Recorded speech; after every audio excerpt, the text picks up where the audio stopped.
Hello again, everyone. My name is Alex Dryzak, and this is my MPA 510 Week 5 presentation that'll look at our founding theories and compare them to how they changed in the 1960s and 70s.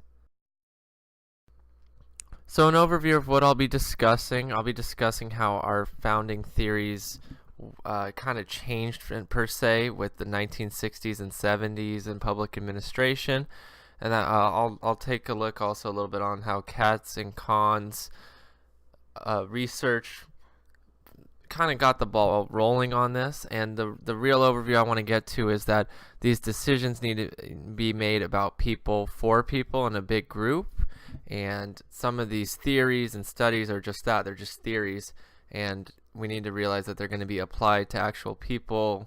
There's going to be variables in the numbers and in the systems that we run.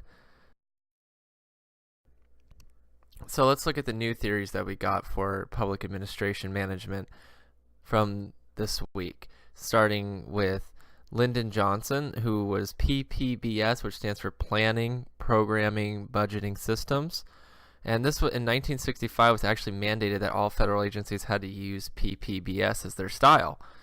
And it had a lot of different critiques, such as you had to make a 5-year expenditure forecast, and there was numerous special cost benefits analyses, and PPBS did have its critics. One of the articles we read this week was Aaron Wildavsky, and it was basically saying that this theory was contradictory to the essential nature of budgeting, so it went against the actual theory of budgeting. Then we move to the center there, and that's President Nixon, who terminated PPBS, and he had a challenge against what he called unrestrained congressional spending and tried to change against PPBS. And then we came full circle back to zero-based budgeting, ZBB, which was by Jimmy Carter on the right.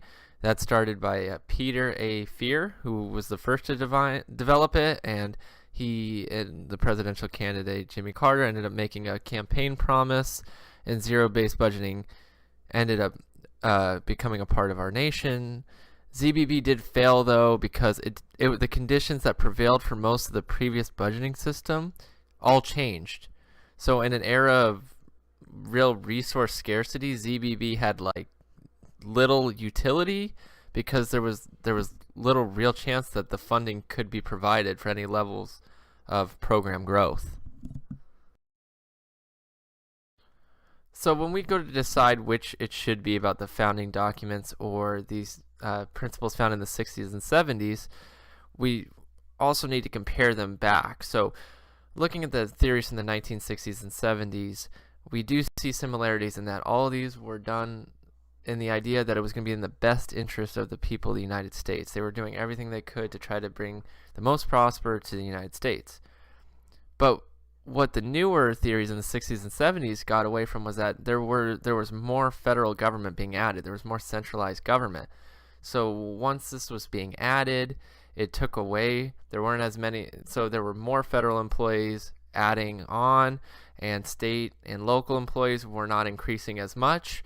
So we were more centralized, and that's one of the things our founding document, the Constitution, was trying to avoid, and one of the main Federalist ideas that we had before, and even bureaucratic ideas like Max Weber.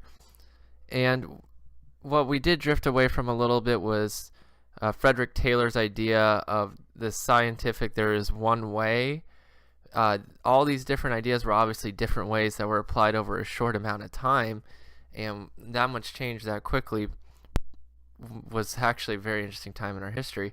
So the question of which it should be is I think that we need to look at, I would say both as the answer, because we need to use this history as a building block on how we're going to improve public administration today. So in closing, we can see that a lot of our new theories that came up in the 60s and 70s did have bases back to our founding documents and founding theories. There was some bureaucratic from Weber, there was some scientific idea from Taylor, but what we really noticed is that the Katz and Kahn's research that kind of put the debate of human relations and scientific management to bed, it showed that future efforts were going to be made and be directed primarily towards this understanding of the interactions of organizations and their environments, because they were so dynamic and changing so much. So when we do go to the future here and we're looking to improve public administration, I'm saying both of these theories should be considered and be a part of the base, because we learn from our history and we can look at the successes and failures from the founding documents and theories. We can look at the successes and failures from President Johnson, Nixon, Kennedy, Carter, all from the 60s and 70s, and how we can apply that to best relate to the people that we have now. And especially now that it's a smaller world with all the social media connection and technology has improved so much, that we can look at what might be the best possibility using our history to make a better future.